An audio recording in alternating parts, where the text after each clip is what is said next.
Hello friends, আসসালামু আলাইকুম। আমি শ্রদ্ধা নিতে তখন তোমাদের সাথে শেয়ার করবো bold, italic, underline, text, shadow, strikethrough, character spacing in PowerPoint Bangla. আজকে আমি তোমাদের সাথে শেয়ার করবো কিভাবে আমরা পাওয়ার পয়েন্টের মধ্যে bold, italic, underline, text, shadow, strikethrough, character spacing ব্যবহার করতে পারি। তো কাজটা করার জন্য আমরা মিনিমাইজ করি।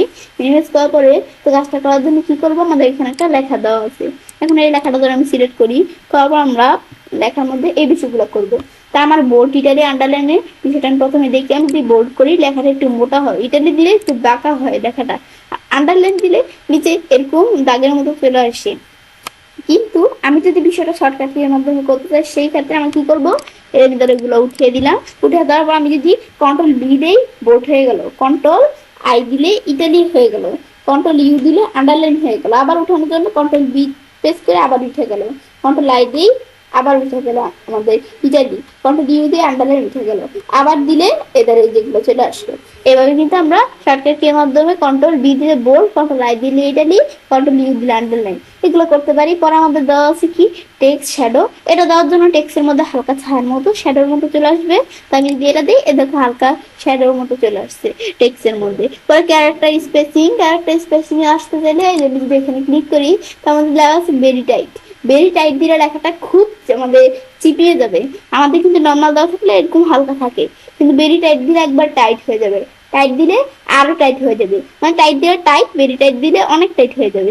আর আমি লুজ দিলে লুজ থাকবে, আর আমি যদি ভেরি লুজ দিই তাহলে অনেক লুজ হয়ে যাবে। আবার মর স্পেসিং এসা আমি চাইলে আর স্পেসিং দিতে পারি। এই যে আমি যদি বাড়াই, এদের কতটুকু স্পেসিং দিবে এখান থেকে, আবার যে দিক থেকেও দিতে পারি, কম সেট দিতে পারি, আবার এই যে বাড়াতে পারি।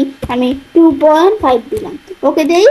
দেখ একবারে কত টাইট হয়ে গেছে। আবার আমি যদি এই যে এখানে আসি, এদিকে আসার পরে মর স্পেসিং এ আসি, এখন আমি যদি এদিক থেকে আমরা আরেকটা এক্সাম ধরো 5.5 দিলাম, এন্টার প্রেস করো, ধরো কত টাইট হয়ে গেছে। এখন আমি যদি লুজ করতে চাই, তারপরে যে এখানে আসবো, আসার পরে মড স্পেসিং এসা আমি ধরো এখান থেকে আমরা এখানে 0.5 দিই। এখন আমি যদি ওকে দিই, তাহলে দেখো এই যে এরকম হয়ে গেল, একটু লুজ হয়ে গেল। আবার আমরা যদি এখানে আসার পরে মড স্পেসিং এ আসি, তো এখন আমি যদি একবারে 0 দেখাই দিই, ওকে দিই, দেখো আমাদের এই যে এরকম কিন্তু চলে আসলো। আর আমাদের কিন্তু ডাইরেক্ট যে নর্মাল এটা থাকে, নর্মাল থাকলে একবার নর্মালের ভিতর থাকে, এগুলো কিন্তু করতে পারি। আবার এই যে এখানে এই বিষয়টা আমরা যে দেখলাম, এটা যদি আমরা এই যে এখান থেকে করতে চাই, এই যে ফন্ট থেকে এখানে ক্লিক করে এই যে ক্যারেক্টার স্পেসিং থেকে এখান থেকে করতে পারি। আবার এই যে দেওয়া আছে কি, এটা এটা কি কাজ করে, মাঝখানের এটা স্ট্রিক থ্রো, এটা দিলে মাঝখানে একটা কাটা দাগের মতো এরকম চলে আসবে। ব্যাস এটা হচ্ছে স্ট্রিক থ্রো। ব্যাস এটা আমাদের যদি প্রয়োজন পড়ে আমরা দিতে পারি। ব্যাস বিষয়গুলো করার পর এভাবে চলে কাজটা করতে পারি। এবং খুব সহজে পাওয়ার পয়েন্টের মধ্যে bold, italic, underline, text, shadow, strikethrough, character spacing ব্যবহার করতে পারি। ফ্রেন্ডস, আজকে এই ভিডিও তোমাদের ভালো লেগে থাকে আমার চ্যানেলটি সাবস্ক্রাইব, লাইক করুন, সবার সাথে শেয়ার করবেন।